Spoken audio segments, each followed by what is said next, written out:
नमस्कार, मेरा नाम मनीषा लाट गुप्ता है और मैं एक पर्माकल्चर ट्रेनर हूँ। इन हिंदी वीडियोस के द्वारा मैं आपको पर्माकल्चर के बारे में छोटी छोटी बातें समझाती हूँ। अब मैंने अपने कई वीडियोस में ये बात की है कि हमें हमेशा अपनी धरती को, अपनी मिट्टी को ढक के रखना चाहिए। और किस चीज़ से ढक के रखना चाहिए? कार्बनिक पदार्थ से। अब अक्सर लोग पूछते हैं कि ये कार्बनिक पदार्थ कहाँ से आएंगे, कौन से कार्बनिक पदार्थ से हम ढकें।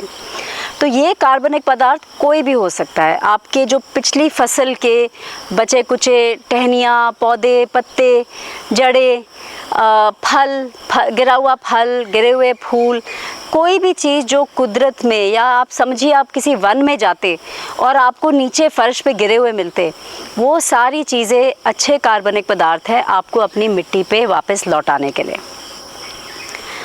अब इसका क्या फ़ायदा होता है? इसका एक तो ये फ़ायदा होता है कि ये सारे पोषक तत्व वापस आपकी मिट्टी में मिल जाते हैं। और इसका दूसरा फ़ायदा ये होता है कि अगर आप अपनी मिट्टी को ढक के रखेंगे तो फिर खरपतवार नहीं निकलेगी। यही बात मैं आज अपने वीडियो में आपको दिखाना चाहती हूँ। मेरे पीछे जो आप देख रहे हैं ये एक भिंडी का खेत है और हमने यहाँ पे भिंडी लगाई है पर क्यारियों में, और हमारी क्यारियों के बीच में रास्ते हैं। मैं एक ऐसे रास्ते में खड़ी हुई हूँ। अब जब हमने यहाँ गर्मियों में भिंडी लगानी शुरू की तो क्या हुआ कि पहली 2-3 क्यारियाँ हमने गलती से, हमारी माली ने गलती से उसमें से सारा कार्बनिक पदार्थ निकाल दिया और क्यारी को तैयार कर दिया। ये अक्सर हम ऐसे ही करते हैं कि जो पुराना कुछ भी होता है वो उठा के फेंक देते हैं। जब हमें साफ़ मिट्टी नज़र आती है तो हमें लगता है भाई हमारी क्यारी तैयार हो गई, अब हम इसमें बीज या इसमें हम पौधा लगा सकते हैं। तो जब मैंने ये बात देखी मैंने एकदम से बोला नहीं नहीं भैया, हमें कुछ नहीं निकालना यहाँ से।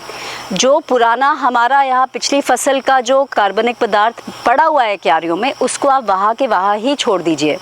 जो थोड़ी बहुत खरपतवार निकल रही है उसको आप हाथ से निकाल लीजिए और वहाँ ही गिर दीजिए।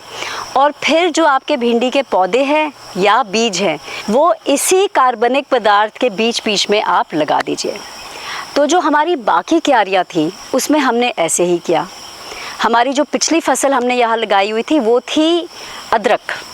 तो जब हमने अदरक निकाला, जाहिर है कि हमने उसकी जो नीचे गांठ होती है वो तो हम ले गए फसल की तरह, और जो ऊपर के पौधे थे वो काफ़ी हमारे बचे हुए थे वो हमने वापस अपनी ज़मीन पे गिरा दिए। तो बाकी क्यारियों में हमने सारे अपने अदरक का पौधा, जो भी सूखा हुआ पौधा था, और जब भी हम अपने रास्ते साफ़ करते हैं, कोई भी आसपास की सफाई करते हैं, तो जो हमारे पौधे निकलते हैं वो हमने वापस इन क्यारियों के ऊपर घेर दिए थे और उनको ढक के रखा था।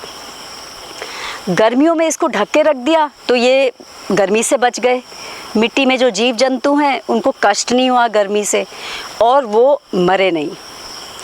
अब जब हमने इसी में आके भिंडी लगा दी तो क्या फ़ायदा हुआ हमें? फ़ायदा एक तो ये हुआ कि जो ये सारी चीज़ें गल रही थी उनका पोषण अब हमारी भिंडी को मिल गया।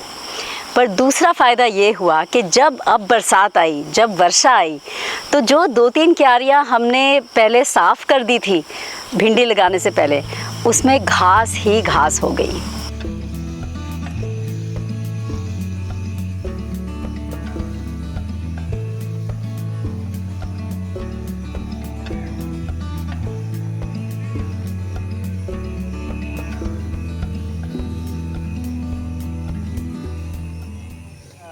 और जो क्यारियों में हमने पिछली फसल का कार्बनिक पदार्थ वहाँ ही छोड़ दिया था, जो ढकी हुई थी, वहाँ पे बहुत कम खरपतवार निकली।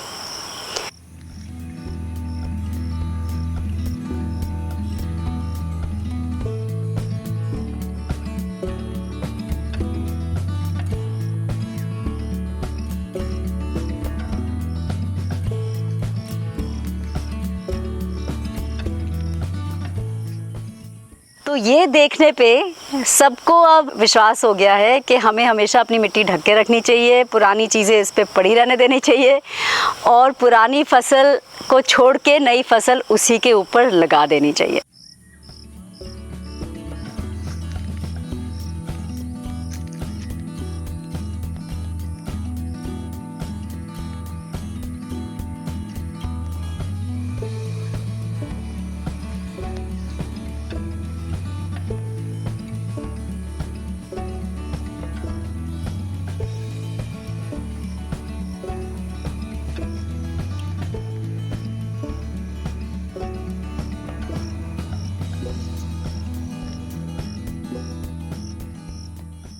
तो ये बात मैं आपके साथ आज साझा करना चाहती थी। आप भी देखिए, कम से कम अपनी सब्ज़ी की क्यारियों में ये काम शुरू करिए आप, कि आप जितना कार्बनिक पदार्थ डाल सके उतना डालिए, और पुरानी सड़ती हुई कार्बनिक पदार्थ के बीच में ही आप अपना नया पौधा या अपना नया बीज गिर सकते हैं। मेरी तरफ से आज इतना ही। आप प्लीज़ हमारे YouTube चैनल को सब्सक्राइब करना ना भूलिएगा, और अपने परिवार वालों के साथ ये वीडियो भी शेयर करिए, ताकि जिसको भी इससे फ़ायदा हो सकता है या कोई नई चीज़ सीखने को मिल सके तो सब ये सीख पाएँ। अब मैं चलती हूँ, आपको फिर से मिलूँगी एक और वीडियो में। नमस्कार।